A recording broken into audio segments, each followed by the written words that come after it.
오늘은 성령 강림 주일입니다. 특별히 오늘은 이제 이 성령 강림 주일이기도 하고, 또 얼마 전에 우리가 해피데이 축제를 통해서 또 행복 모임을 통해서 새로 예수님을 믿게 된 이들도 여러분 계셔서 오늘은 성령에 대해서 좀 말씀을 전하려고 그래요.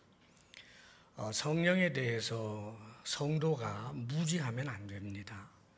그래서 성령님을 잘 알고 또 성령의 인도를 잘 받아야만 합니다. 사실 우리가 예수님을 믿음으로 구원을 얻는다는 것은 나 예수 믿음이라고 하는 어떤 부적 같은 것을 받아가지고 있는 게 아니에요. 혹은 나 예수 믿어라는 그 말을 했기 때문에 하나님이 천국 가는 티켓을 내 호주머니 속에 놓든 그런 게 아니란 말입니다. 우리가 구원을 얻기 위해서는 반드시 이제 믿음으로 구원을 얻는데, 그 믿음은 미신이 아니고 주님과의 인격적 관계인 거예요. 그리고 이런 인격적 관계에서의 그 믿음을 우리는 현재적 믿음으로 오늘도 또 내일이 오늘이 되었을 때 여전히 믿는 사람으로, 10년 후에도 그날이 오늘이 되었을 때 그때도 역시 믿음의 사람으로 주님 앞에 서는 그날까지 그 믿음을 잘 지켜낼 때 우리가 구원의 완성에 다다르게 되는 것입니다. 그렇기 때문에 믿음으로 구원을 얻는다는 것은 결국 살아있는 믿음을 말하는 것이지 죽은 믿음을 말하는 게 아니에요. 그러면 이런 믿음을 믿음 되게 하시는 이가 누구냐 하면 성령님이에요. 성령님의 역사로 우리가 예수님을 믿게 되고, 또 성령님이 우리 속에 들어와 계시고 우리를 돌보시고 인도하시는데, 그 인도하심에 순복하며 살게 될 때 우리가 구원에 아주 복된 그런 영광에 참여하게 되는 것입니다.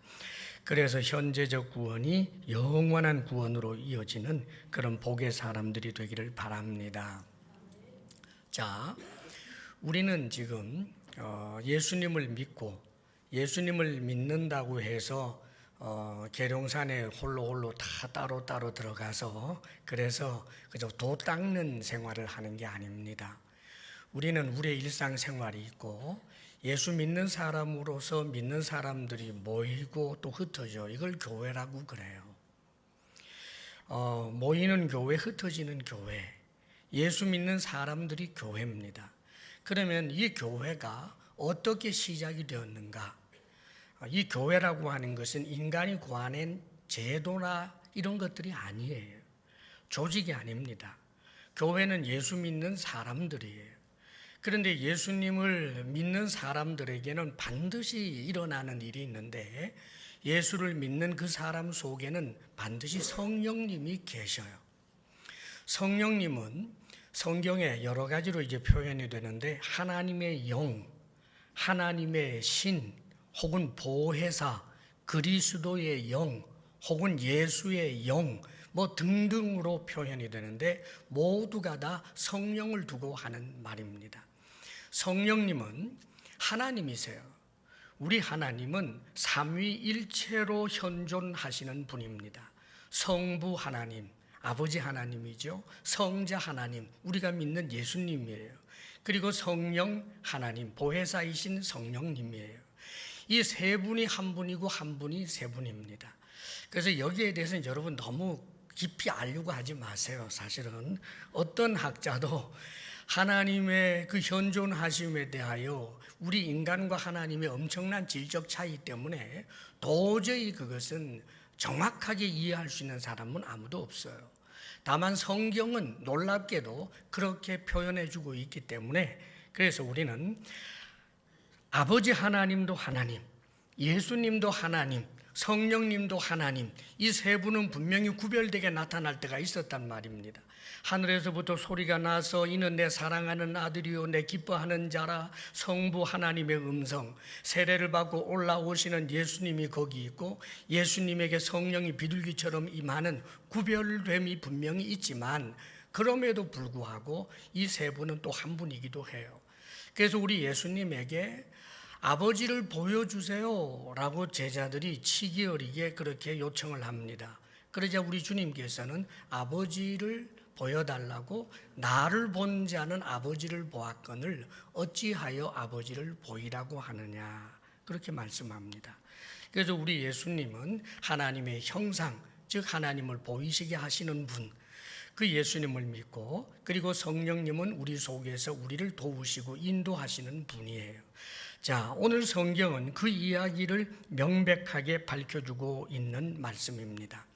교회가 시작이 될 때 사도행전을 여러분이 보시게 되면 우리 주님께서 이제 십자가에 못 박혀 죽으시고 난 다음에 부활하시잖아요. 부활하셔서 40일 동안 이 땅에 계시면서 가끔씩 제자들에게 나타나시고 가르치기도 하시고 뭐 함께 음식을 드시는 일도 있고 그랬어요. 드디어 이제 40일이 되어서 우리 예수님께서 이제 승천하시기로 결정된 날입니다.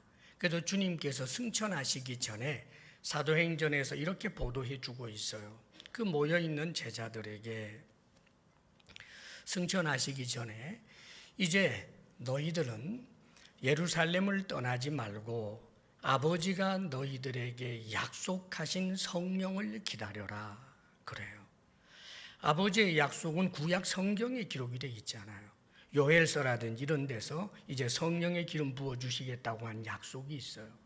그 약속을 너희들이 기다려라. 요한은 물로 세례를 주었지만 세례 요한을 말해요. 너희는 몇 날이 못 되어 성령으로 세례를 받으리라. 자, 이 세례는 오직 그리스도이신 우리 주님만이 주실 수 있는 거예요. 하나님만이 주실 수 있다 그 말이에요. 세례 요한이 줄 수 있는 게 아니에요. 어느 누가 줄 수 있는 게 아닙니다. 하나님이 주시는 선물이에요. 성령님입니다. 자, 그리고 나서 우리 주님께서 그 말씀을 하시니까 제자 중에 한 사람이 관심이 딴 데 있었어요. 그래서 뭐라고 그랬느냐 하면 이제 이 나라가 회복될 때가 이때니까 이 나라가 이 로마에서부터 해방이 되고 그렇게 될 나라가 이때입니까? 라고 물어요. 그러니까 이 나라가 언제 회복되는 것은 너희의 알 바 아니요 하나님께 맡기라 그 말입니다. 인간 역사는 하나님께 맡기는 거예요. 여러분의 계산대로 되는 게 아니에요. 여러분, 우리 그리스찬들은 그래야 돼요. 자, 너희의 알 바 아니요 오직 성령이 너희에게 임하시면 너희가 권능을 받고 온 유대와 사마리아와 땅끝까지 이르러 내 증인이 되라. 할렐루야. 그리고는 우리 주님께서 하늘로 승천하여 올라가시는 그 광경을 제자들이 보게 되는 장면이 나와요. 자, 주님의 이 말씀 때문에 이들이 당연히 감람산에서 그런 일이 있었는데 돌아오는 거예요. 돌아와서 그 예루살렘에 와서 그 안에 들어와서 한 500여 명이 예수님 승천하는 것을 보셨다고 그래요. 봤다고 그래요. 그런데 이들이 돌아와서 당연히 기도했겠지요. 기다리라고 했으니까. 그냥 기다릴 수 없잖아요. 찬송하고 기도하고 찬송하고 기도하고. 그런데 하루, 이틀, 사흘, 나흘 지나니까 여러분 그게 쉬운 일이겠어요? 며칠까지 기다려라 그러면야 뭐 기다릴 수 있겠는데 성령이 임할 때까지 기다려라. 그러면 성령이 임한 것에 대해서 자신들은 알지 못하는 채로 그냥 무작정 기다리는 거예요. 그래서 그냥 기도하고 기다리고 막 찬송하고 이러다가 보니까 아마 예수님을 배신한 건 아니겠지요. 나중에 한 120명 정도가 남아요. 한 열흘 정도 되다가 보니까. 그래서 그 120명이 영광의 첫 단추가 되는 거예요. 할렐루야. 예. 물론 떠나갔던 사람들이 아주 떠난 게 아니고 나중에 다시 합류를 했겠습니다마는 적어도 성령이 강림하는 그 역사적 첫 번째 사건의 주인공들이 된단 말이죠. 이 한 120명쯤 남아서 이들이 기도를 하고 있는데 갑자기 소리가 들려요. 바람 같은 소리가 강하게 들려옵니다. 그럼 여러분 얼마나 놀라겠어요? 이게 무슨 소리지 하고 사람들이 두 번 살필 것 아니에요. 그런데 소리만 들리는 것이 아니라 눈에 보이는 것이 있었습니다. 함께 지금 기도하고 기다리고 있었던 그 모든 120명 사람 한 사람 한 사람 머리 위에 불의 혀 같은 것이 갈라져 있는 그 불의 혀 같은 것들이 다 위에 머물러 있어요. 성령 시대가 시작된다라고 하는 것을 귀로 듣고 눈으로 보게 확인을 시켜주는 겁니다. 공식적인 시작점이다 말이에요. 교회의 시작 말입니다. 그래서 성령이 임하여 있더니 그리고는 그들이 성령의 말하게 하심을 따라서 방언을 합니다. 막 방언을 하는데 그 방언은 오늘날의 이 방언과 달라요. 오늘날의 방언 고린도 전서에 나오는 방언과 같은 것인데 방언을 못 알아들어요. 자기도 못 알아들어요. 다른 사람이 하는 방언도 못 알아들어요. 오직 통변의 은사가 있을 때만 그것을 알아들을 수 있어요. 그런데 이들이 하고 있는 방언은 놀라운 방언인데 어떤 방언이냐 하면 워낙 이들이 막 난리가 났어요. 지금 막 크게 소리 지르고 뭐 방언을 하고 하나님을 찬송하는 소리도 아마 방언으로 하고 난리가 났을 거예요. 그랬더니 오순절이었기 때문에 각 세계 곳곳에 흩어져 있었던 디아스포라라고 그래요. 이들이 이 오순절 절기 때문에 예루살렘에 와 있었던 겁니다. 워낙 소란스러우니까 이게 무슨 일이야 하고 왔는데 큰 무리가 와서 구경을 하는데 이들이 지금 막 열광적으로 방언 기도를 하는데 그 방언이 자신들의 귀에 들리는 거예요. 놀랍게도 거기에 와서 그 광경을 보고 있는 사람들이 못 알아듣는 사람이 단 하나도 없었어요. 어디에서 왔든지 저 사람이 하는 방언이 내가 살고 있는 지역의 말인데 저 사람 갈릴리 사람인데 어떻게 저렇게 하지? 하고 깜짝 놀라서 아주 난리가 나는 그런 사건이 벌어져요. 사랑하는 여러분, 교회의 시작을 공식적으로 알리는 것이었습니다. 그리고 또 한 가지는 뭐였느냐 하면 불의 혀같이 갈라지는 그것이 눈에 보였지만 이들이 나중에 그 120명들 머리 위에 공중에 늘 떠있는 이래 불의 혀 같은 것이 늘 있었겠어요? 교회의 공식 시작, 성령의 약속하신 성령의 공식적인 강림하심을 눈으로 보고 귀로 들을 수 있도록 했던 거예요. 그리고 그들이 했던 것과 같은 그런 방언은 다시금 기독교 역사에서 등장하지 않아요, 여러분. 그러니까 이 오순절 사건을 통하여 방언을 했는데 이 방언이 모든 사람들이 들을 수 있겠다라고 하는 것은 교회의 이 미래적인 모습을 보여주는 거예요. 교회가 뭔가? 원래 인간은 언어가 통일되어 있었어요. 그런데 죄로 말미암아 바벨탑 사건으로 말미암아 사람과 사람 사이에 소통이 되지 아니하는 언어의 장벽들이 생기는 거예요.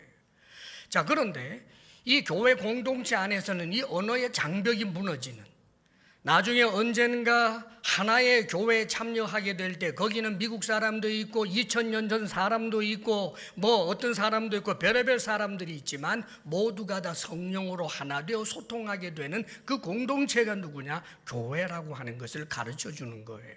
할렐루야. 교회는 이렇게 시작이 된 거예요. 그러면 여기 120명 모여서 예수님을 믿는 그 사람들 중에 단 한 사람도 예외 없이 성령이 임하였다는 것을 보여주는 것입니다. 그러므로 그 이후로 예수 믿는 사람들이 동일한 오순절 성령 사건과 같은 똑같은 경험, 내가 말하면 그런 방언, 불의 혀 같은 것이 위에 떠 있어야 하는 이런 똑같은 경험이 없다고 할지라도 사도행전에 보면 루디아와 같은 경우에 복음의 말씀을 듣고 성령께서 그의 마음을 열어주셔서 예수님을 믿는다고 고백해서 세례를 줬다라고 하는 내용밖에 안 나와요. 그러니까 예수를 믿는 모든 사람들에게는 눈에 보이지 않지만 그 사람 속에 누가 계신다? 성령이 계신다라고 하는 것을 가르쳐주고 있는 거예요. 이것은 오순절 성령 강림 사건 하나만 가지고 이야기하는 것이 아니라 성경 곳곳에 그런 말씀을 해줍니다. 우리 예수님께서도 말씀하시죠. 볼지어다 내가 문 밖에 서서 문을 두드리니 누구든지 내 음성을 듣고 문을 열면 내가 그에게로 들어가 그로 더불어 먹고 그는 나로 더불어 먹으리라. 예수님이 우리 속에 어떻게 들어와요? 예수님의 영, 성령으로 우리 속에 들어오는 것을 말하는 거예요. 오 주님, 나를 긍휼히 여기소서, 나로 하여금 하나님의 크신 은혜 가운데 구원을 주옵소서 하면 성령께서 그 사람 마음속에 들어가서 예수님을 전적으로 믿고 의지할 수 있도록 만들어주는 것을 의미하는 것입니다. 그러므로 성경은 계속해서 그런 말씀도 하세요. 고린도전서에서도 그런 말씀이 있습니다. 고린도전서 6장 19절에 너희 몸은, 예수 믿는 사람들을 두고 하는 말이에요. 너희 몸은 너희가 하나님께로부터 받은 바 너희 가운데 계신 성령의 전인 줄을 알지 못하느냐. 왜 예수 믿는다고 하면서 너희 속에 성령이 계신다는 것을 전혀 의식하지 않고 살고 있느냐, 그 뜻입니다, 여러분. 고린도전서 3장 16절에도 너희가 하나님의 성전인 것과 하나님의 성령이 너희 안에 거하시는 것을 알지 못하느냐라고 또 2번이나 책망을 하죠. 사랑하는 여러분, 우리 속에 성령님이 들어와 계십니다. 아멘이십니까? 예, 서로 한번 인사합시다. 우리 속에 성령님을 모셨습니다. 어떻게 알아요? 짜릿짜릿해요? 뭐 가끔 뭐가 보입니까? 아니면 내가 성령이다 하는 음성이 들려요? 사랑하는 여러분, 그렇게 해서 아는 게 아니고 말씀을 근거로, 말씀이 그렇게 하시니까 우리가 믿는 거예요. 오늘 로마서 8장 지금 9절 말씀도 이걸 확인시켜주고 있습니다. 9절 말씀 우리 같이 한번 읽어봐요. 다 같이 시작. 만일 너희 속에 하나님의 영이 거하시면 너희가 육신에 있지 아니하고 영에 있나니 누구든지 그리스도의 영이 없으면 그리스도의 사람이 아니라. 예, 너희 속에 하나님의 영이 거하시면, 그러면 우리가 육신에 있지 아니하고, 즉 육신과 함께하는 운명이 되지 아니하고 영에 있다. 그러면서 누구든지 그리스도의 영이 없으면 그리스도의 사람이 아니라. 그러니까 그리스도의 사람, 예수 믿는 사람에게는 반드시 그리스도의 영, 그리스도의 영이 뭐라고요? 성령이에요. 하나님의 영 혹은 보혜사 하는 똑같은 말들입니다. 그래서 그리스도의 영이 우리 속에 있다는 것을 말하는 것입니다. 자, 계속해서 이렇게 또 말씀해 줘요. 우리 10절 말씀 또 함께 읽어봅니다. 시작. 또 그리스도께서 너희 안에 계시면 몸은 죄로 말미암아 죽은 것이나 영은 의로 말미암아 살아있는 것이니라. 그리스도께서 너희 안에 계시면, 그리스도의 영, 성령이 내 속에 계시는 것이 곧 그리스도께서 속에 계신 것과 똑같아요. 하나님이 내 안에 계신 것과도 똑같고. 자, 그런데 그리스도께서 너희 안에 계시면 몸은 죄로 말미암아 죽은 것이나, 우리가 성령님을 내 마음속에 모셔도 예수님을 믿음으로 예수님이 내 안에 들어와 계신다고 할지라도 우리의 몸은 죄로 인해 죽어요. 이건 하나님이 정하셨기 때문에 그래요. 아담의 범죄 이후로 그 죄로 말미암아 죽음이 들어왔는데, 그래서 모든 인간은 다 죽어요. 죄로 말미암아 죽습니다, 여러분. 왜 죽습니까? 죄 때문에 죽어요. 사람이 한 번 죽는 것은 하나님이 정한 것이요. 그렇습니다, 여러분. 우리의 이 몸은 반드시 죽어요. 늙고 병들고 죽어요. 저도 죽고 여러분도 죽어요. 그런데 성령께서 우리 안에 계시면 놀랍게도 영은, 우리 각 개개인의 영을 말합니다. 그 영은 의로 말미암아 살아있는 것이니라 그럽니다. 자, 성령이 우리 속에 계시면 우리에게 일어난 신비한 일이 있어요. 이 몸은 죽어요. 다른 안 믿는 사람하고 똑같이 다 죽어요. 그런데 영이 산다, 그렇게 표현해 줍니다. 영이 산다라고 하는 이 말이 어떤 의미일까? 원래 인간은 영과 혼과 육으로 되어 있어요. 영혼육입니다. 그러면 영과 혼, 즉 혼은 정신 쪽에 속해요. 이 영혼은 항상 세트처럼 해서 우리가 몸은 죽어도 영혼이 이제 낙원에 가 있고 또 나중에 이제 부활하게 되고 그렇게 되잖아요. 그런데 이 영이 죽는다라는 이 표현은, 원래 죽음은, 영이 죽는 것은 이런 육체가 죽는 것과 같은 그런 모습이 아니에요. 그러면 영이 죽는다는 것은 뭘까? 관계의 문제인데 하나님과의 관계 단절을 말하는 거예요. 이 몸은 죽으면 썩어버리는 것이지만 영이 죽는다라고 하는 것은 하나님을 모르고 하나님을 부인하고 하나님을 찾지도 않고 하나님을 구하지도 않고 하나님 대신에 다른 우상을 찾고 샤머니즘을 섬기고 이렇게 되어버리는 것을 말하는 거예요. 사실 우리 인간은 영적인 존재예요. 이게 짐승과의 차이입니다. 아무리 발달한 그런 침팬지라고 해도 그들이 종교를 갖지는 않아요. 왜요? 짐승은 혼이 있고 육신이 있지 영은 없어요. 다시 말하면 어떤 그 종교의 대상을 찾을 수 없단 말입니다. 영이 아예 없는 존재예요. 그러나 인간은 영적인 존재입니다. 그런데 그 영이 말하자면 죽어 있어요. 제 기능을 못해요. 그러니까 하나님과의 관계 단절이 일어나서 하나님을 찾지 않고 하나님 이야기를 들어도 부인하고, 다른 것은 그렇게 신속하게 자동차 사고 날까 봐 사고가 날 가능성 때문에 보험을 들면서도 하나님이 있다 없다 사실은 50% 확률은 되는데도 무조건 없다고 보잖아요. 어떻게 그런 일이 일어날까? 영이 죽어 있어서 그런 거예요. 그런데 성령이 우리 속에 들어오시면 일어나는 일은 우리 영이 살아나요. 이상하게 하나님 살아계신다, 그게 믿어져요. 과학적 증명이 아니에요. 그냥 이상하게 믿어져요. 왠지 예수 그 이름이 거부감이 들지 않고 친근하게 다가오기 시작하고, 성경 말씀이 하나님 말씀이라고 하는데 그게 그냥 받아들여지고, 성경 말씀에 죽은 자를 예수님이 살리셨다라고 했더니 그게 그냥 믿어져요. 왜요? 영이 살았기 때문입니다. 할렐루야. 사랑하는 여러분, 이런 일들이 여러분 속에 지금 있다라고 하는 것, 여러분의 분별력이나 지혜나 재능의 문제가 아닙니다. 성령께서 여러분의 영을 살려놓았기 때문입니다. 그러므로 이 은혜를 하나님 앞에 늘 감사하며 우리가 예배의 자리에 임하고 그렇게 해야 하는 것입니다. 아멘. 예, 그 다음에 우리 또 11절 같이 한번 또 읽어요. 시작.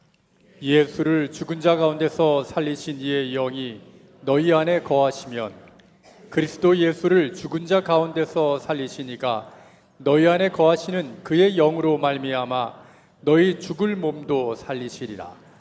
자, 성령님을 다양하게 표현해줘요. 예수를 죽은 자 가운데서 살리신 이의 영. 우리 예수님이 죽었다가 살아나셨죠. 그러면 거기는 하나님의 영, 즉 성령의 역사로 우리 예수님이 살아나는 것을 또 표현해줘요. 이제 바로 이런 영이, 예수님을 죽은 자 가운데서 살리신 이의 그 영이 너희 속에 거하면, 그러면 그리스도 예수를 죽은 자 가운데서 살리신 이, 즉 하나님이 너희 안에 거하시는 하나님의 영으로 말미암아, 즉 성령으로 말미암아 너희 죽을 몸도 살리시리라. 여러분, 우리 몸은 죽는다 그랬잖아요. 그런데 죽은 채로 내버려 두고 영만 살아가지고 있는 게 아니라 그 말이에요. 우리가 바라게 되는, 성경에서 바라게 해주는 그 믿음의 궁극적인 모습은 육체도 다시 살아나는 거예요. 몸도. 언젠가 구원을 받았다라고 하는 것이 현재 우리가 눈에 보이는 이 세상, 내가 디딜 수 있는 이 땅, 그 다음에 저 하늘, 이런 것과는 전혀 상관없이 4차원의 세계인지 5차원의 세계인지 알지도 못하는 그 죽은 자들만 있는 곳에서 연기처럼 너울너울 하는 게 그게 구원이 아니라 그 말이에요, 여러분. 몸이 다시 살아나요. 성령의 역사로 우리의 몸이 다시 살아납니다. 부활입니다. 부활의 철열매 되시는 우리 예수님처럼 우리를 또 다시 살아나게 되는 것입니다, 여러분. 언젠가 저도 죽고 여러분도 죽습니다.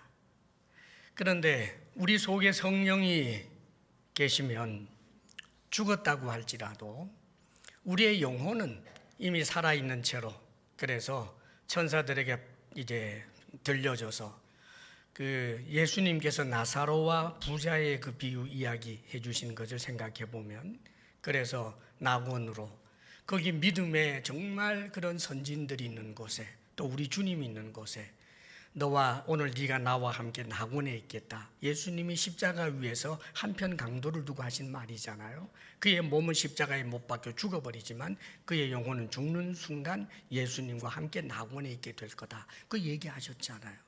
우리에게도 그 일이 일어날 거예요. 그러면 우리 몸은 죽었지만 영혼은 이제 낙원에 있다가 때가 되면, 성경이 그렇게 약속하시고 예수님이 여러 번 말씀하신 대로 우리 예수님께서 정말 주님의 호령 소리와 천사장의 나팔 소리와 더불어서 주님께서 재림하시게 되는 바로 그때에, 놀랍게도 먼저 이미 죽어 있었던 사람들, 그래서 그 몸은 썩어 없어졌든지 불타 없어졌든지 상관없이 전부 부활하고, 그리고 예수님이 재림하시는 바로 그 순간에도 이런 육신을 입고 살아있는 그리스찬들이 있을 거 아니에요. 그런데 그럴 때는 호련히 변한다라고 하는데, 이 호련히 변하여 공중으로 올라갑니다.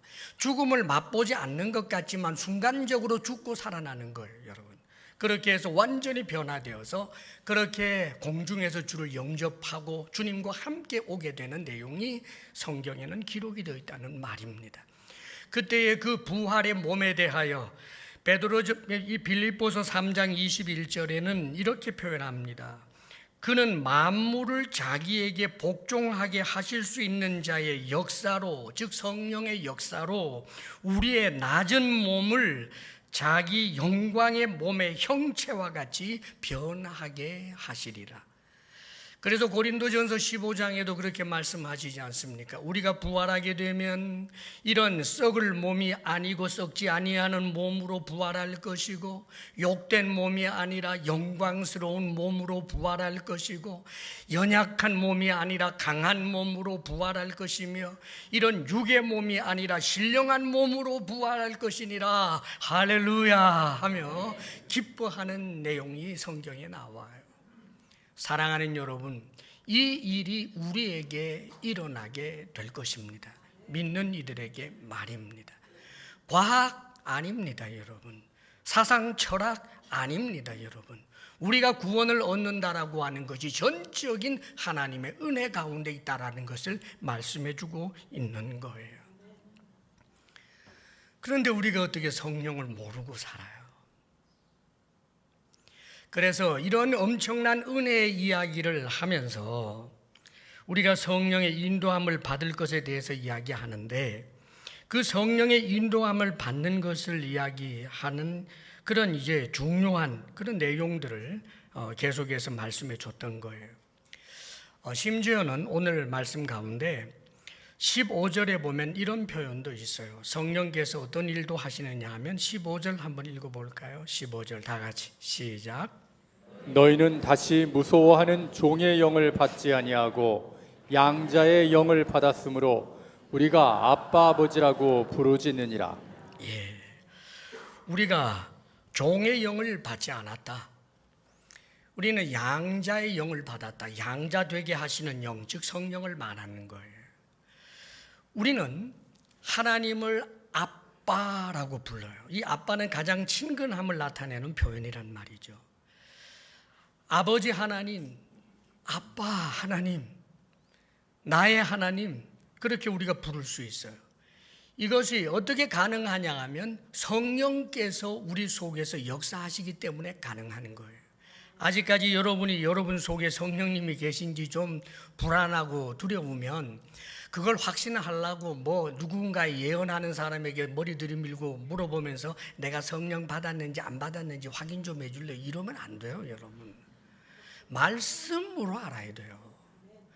내가 하나님을 아버지라고 부르는데 골방에서 여러분이 스스로 점검하기를, 오 예수님 나의 주님이십니다. 나의 왕이십니다. 하나님이 천지를 창조하신 것을 제가 믿습니다. 천국이 있는 것을 믿습니다. 지옥이 있다는 것도 믿습니다. 제 죄를 위하여 십자가에 못 박혀 죽은 것도 제가 믿습니다.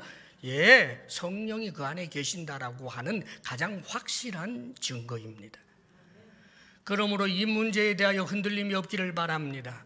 괜한 신비주의 또 혹은 여러 가지 은사주의 이런 데 빠져서는 안 된다 그 말이에요. 여러분, 우리가 하나님의 자녀가 되는 것은 내가 무엇인가 엄청난 놀라운 일이 있어서 혹은 종교적인 희한하고 황홀한 어떤 경험이 있어서 하나님의 자녀가 되는 것이 아니라 하나님의 은혜로 값없이 주시는 선물인데 내 안에 성령님이 계심으로 내가 지금 예수님을 믿고 예배하는 자로 이렇게 있는 것입니다. 그러면 하나님의 자녀가 되었다라고 하는 것은 하나님과의 관계에 대단한 그런 친밀함만을 이야기하는 게 아니에요. 양자가 되었다라고 하는 이 표현은 우리가 은혜를 잊어서는 안 돼요. 우리가 처음부터 그냥 하나님의 아들 아닙니다, 여러분. 그냥 피조물이에요. 저 소돼지처럼 피조물이라고요. 그런데 하나님의 양자가 되었다. 마치 우리 예수님이 하나님의 아들이신 것처럼 그 그리스도이신 하나님의 아들이신 예수님이 가진 그 엄청난 권세에 함께 참여하게 되는 것을 말하는 거예요. 그래서 17절에 이렇게 말해주잖아요. 17절 우리 함께 읽어봐요. 시작. 자녀이면 또한 상속자 곧 하나님의 상속자요 그리스도와 함께한 상속자니 우리가 그와 함께 영광을 받기 위하여 고난도 함께 받아야 할 것이니라. 아멘. 그리스도와 함께한 상속자니, 우리 예수님은 하나님의 모든 것을 가지신 분이에요. 그런데 우리도 예수님을 믿음으로 말미암아 예수님과 함께 그 영광에 참여해 함께 상속자로 말입니다. 그래서 예수님은 머리가 되고 우리는 그분의 몸이고, 예수님이 신랑이면 우리는 그분의 신부고, 사랑하는 여러분, 우리가 온 이 공동체가 하나의 교회로 나타날 때 예수 그리스도의 몸으로서 나타나는 것 아닙니까? 그 엄청난 은혜의 사건이 우리의 미래라 그 말입니다. 그런데 어찌 우리가 이 세상 살면서 좀 힘들다고 어렵다고 해서 예수 때문에 당하는 고난을 회피하고 예수님을 믿는 일들을 소홀히 여기고 다른 일에는 열심을 내어도 신앙생활만큼은 열심히 내지 않는 게 좋다라고 하는 그런 악한 영의 이야기에 귀를 기울입니까? 많은 이들이 신앙생활 해야지, 적당히 해라. 성경은 딱 이렇게 말합니다. 우리 주님께서 요한계시록을 통하여 해주시는 말씀이잖아요. 너희가 차지도 않고 덥지도 아니하고 미지근하니 내가 토해버리겠다. 우리 주님께서 너무 못 견뎌 하시는 거예요. 신앙생활이 취미생활 아닙니다. 신앙생활은 적당이라고 하는 게 없습니다. 목숨을 거는 것입니다. 사랑하는 여러분, 그 하나님의 말씀을 따라 살고자 하는 그 치열함이 이 땅에서 우리에게 있어야 하는 거예요. 그것이 우리를 힘들게 만드는가? 아닙니다. 오히려 우리를 훨씬 더 복되게 만듭니다. 혼자서 이 치열한 세상에서 말씀을 지키면서 네 힘으로 살라는 게 아니에요. 내 속에 계시는 그 성령님을 의지하며 성령님의 인도함을 따르며 성령 충만함으로 살아보면 얼마나 살아볼 만한 세상이 되는지 모릅니다. 오늘 성경 말씀 12절 13절에 경고와 더불어 우리들에게 권해주고 있습니다. 12절 13절 다 함께 읽어요. 시작. 그러므로 형제들아 우리가 빚진 자로 돼 육신에게 져서 육신대로 살 것이 아니니라. 너희가 육신대로 살면 반드시 죽을 것이로되 영으로서 몸의 행실을 죽이면 살리니. 우리가 빚진 자예요. 은혜의 빚, 사랑의 빚, 말로 할 수 없는 그런 은혜의 빚을 진 사람입니다. 그런데 이런 큰 사랑의 은혜를 입은 우리들이 어찌 죽을 몸, 이 육신의 정욕대로 살고 내 속에 계시는 성령께서 이끄시고 원하시는 대로 살지 않을 수 있겠느냐, 그렇게 말씀합니다. 자, 그런데 여러분, 조금 충격적인 말씀을 합니다. 너희가 육신대로 살면 반드시 죽을 것이로되. 성령을 네 마음속에 모시고 있는 네가, 예수 믿는다는 네가 육신대로 계속 살면 그러면 반드시 죽는다라고 이야기를 해요. 어떻게 해야 살 수 있는가? 오히려 영으로서 우리 성령을 의지하여 몸의 행실을 죽이면 살리니 하나님의 영으로 인도함을 받는 사람은 곧 하나님의 아들이라. 하나님의 아들이라고 할 만한 사람이 누군가? 하나님의 영으로 인도함을 받는 사람이라고 그렇게 말씀해 주고 있는 거예요. 사랑하는 여러분, 우리가 예수님을 믿음으로 죄사함을 받았어요. 어떤 죄도 용서를 받아요. 마찬가지로 정말 하나님께서는 우리를 너무너무 사랑하여 주셔서 우리의 죄 때문에 십자가에 못 박혀 죽으셨기 때문에 예수 믿는 이가 그 죄의 문제가 해결되지 못하는 경우가 없어요. 그런데 오해하지 않아야 할 것이 있습니다. 예수를 믿음으로 죄사함을 받았다라고 하는 것은 이제는 어떤 죄를 지어도 너는 괜찮다라고 하는 죄의 자유 권리증이 주어진 게 아니란 말이에요. 예수님이 내 죄 때문에 십자가에 못 박혀 죽기까지 할 정도로 죄는 그렇게 하나님이 싫어하고 미워하는 것인데 내가 어찌 그 죄를 따라 사느냔 말이에요. 이 몸이 무엇입니까? 아담으로부터 이어받은 아담적 본성이 고스란히 남아있는 것이 우리의 몸이에요. 그래서 성경은 곳곳에서 우리 몸의 그런 여러 가지 이 정욕적인 그런 죄의 문제에 대하여 죄의 목록을 이야기하는데 갈라디아 5장에서는 이렇게 말합니다. 육체의 일은 현저하니, 성령의 일이 아니라 육체의 일 말입니다. 우리의 몸에서부터 나오는 그런 정욕들 무엇입니까? 음행, 호색, 더러운 것, 우상 숭배, 주술, 원수 맺는 것, 분쟁, 시기, 분냄, 당 짓는 것, 분열하는 것, 투기하고 술 취하면서 방탕하는 것, 이게 육체의 일이라. 또 우리 주님께서도 말씀을 하셨습니다. 너희를 더럽히는 것, 사람을 더럽히는 것이 무엇인지 아느냐? 너희 몸에서부터, 그 속에서부터, 육신에서부터 나오는 것이다. 그 나오는 것이 무엇이냐? 악한 생각이다, 살인이다, 간음이다, 음란이다, 도둑질이다, 거짓 증거하는 것이다, 비방이다, 교만이다, 광패오 질투다. 사랑하는 여러분, 그러면 우리가 이런 육신의 소욕을 따르지 않고 영의 소욕을 따른다라고 할 때 하나님께서는 율법적 의미에서 우리의 완전함을 이야기하는 게 아니에요. 그럴 능력이 아무도 없어요, 여러분. 그런데 믿음이란 그 자체가 주님과의 인격적 관계 속에 있는 거란 말이에요. 지금 내 속에 계신 성령님과 인격적 관계 속에 있단 말입니다. 그분은 나를 지금 자녀 삼아 주셨어요. 나를 사랑하십니다. 나를 긍휼히 여기십니다. 이 긍휼히 여기시고 나를 사랑하시는 분 앞에 바르게 응답하며 살아야 된다는 거예요. 죄에 대하여 피 흘리기까지 싸운다, 그 말입니다, 여러분. 음란하던 자가 예수님을 믿었습니다. 그러면 음란한 짓을 할 때마다 괴롭습니다. 성령이 계속하여 충격을 줍니다. 너 그러면 안 돼. 너 그러면 안 돼. 울고 그렇게 하지 않겠습니다. 고백하고 애쓰고 몸부림치고 그러다가 또 넘어지는 경우도 있겠지요. 그래도 다시 또 피눈물 흘리며 하나님 앞에 메어달려 용서를 구하며 다시 한번 나는 이제 그러지 않겠다.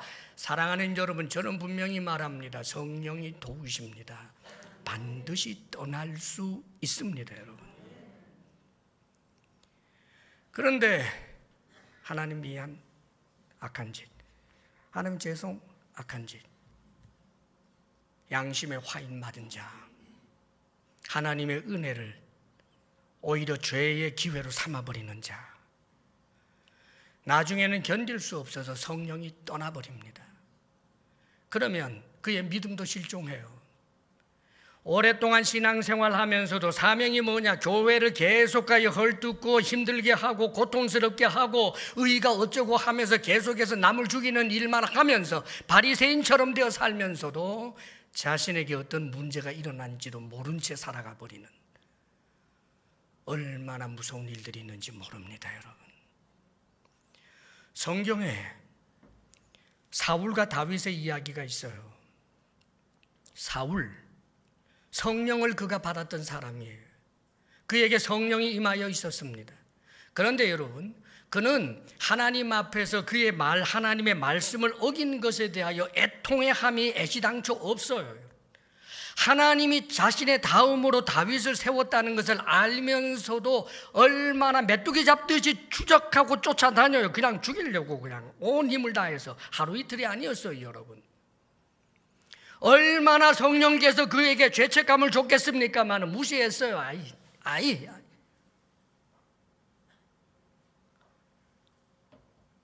그런데 결국은 성령이 떠나고, 그래서 사울은 참으로 불쌍한 사람이 되어버리고 맙니다. 다윗이 죄가 없었습니까? 오히려 사울보다 더 끔찍한 죄 지은 사람이지요. 세상의 부하 장수의 아내를 겁간하고 그것도 모자라서 그 증거를 인멸하기 위해서 그 부하, 충성스러운 부하 장수까지 죽이는 그런 못된 왕, 용서의 여지가 있겠습니까? 요즘 같아도. 그런데 하나님의 말씀 앞에서 회개하며 나아갑니다. 계속하여 회개하며 나아갑니다. 그리고 그의 삶의 자리에서 다시 똑같은 그와 같은 일은 다시는 일어나지 않았습니다. 왕의 권력으로 신하의 누군가의 아내를 빼앗는 그런 일 절대 하지 않았습니다. 여러분, 사랑하는 여러분, 하나님이 얼마나 기뻐했겠어요. 그래, 네 빛 부족하지만 애쓰고 있구나. 내가 도와줄게. 사랑하는 여러분, 우리가 그렇습니다. 7번 넘어질 수 있고 70번이 넘어질 수 있다고 해도 진정으로 하나님 앞에 나아가며 은혜를 구하는 이에게 용서해 주실 뿐만 아니라 그 죄의 문제에서부터 벗어날 수 있게 해준다는 말입니다. 여러분, 사실은 성령을 모시고 살아가는 하나님의 사람이 제일 힘든 게 무엇인지 아십니까? 하나님 앞에 올인하지 않는 것, 자꾸 죄의 낙을 즐기는 것. 이 세상이 얼마나 힘들어지는지 몰라요, 여러분. 더 힘들어요. 미칠 정도로 힘들다고요. 그러나 말씀 붙들고 성령님의 은혜를 구하며 성령의 충만함을 이루며, 성령이 충만하다라고 하는 것은 전적으로 순복하게 되는 그런 내적인 태도와 그런 삶을 말하는 거예요. 그러면 성령의 열매가 맺기 시작합니다. 사랑과 희락과 화평과 오래 참음과 자비와 양선과 충성과 온유와 절제. 그 자신이 행복하고 그와 접촉하는 사람도 행복하고 직장 생활이든 무엇이든지 사랑하는 여러분, 훨씬 더 쉬워지는 거예요.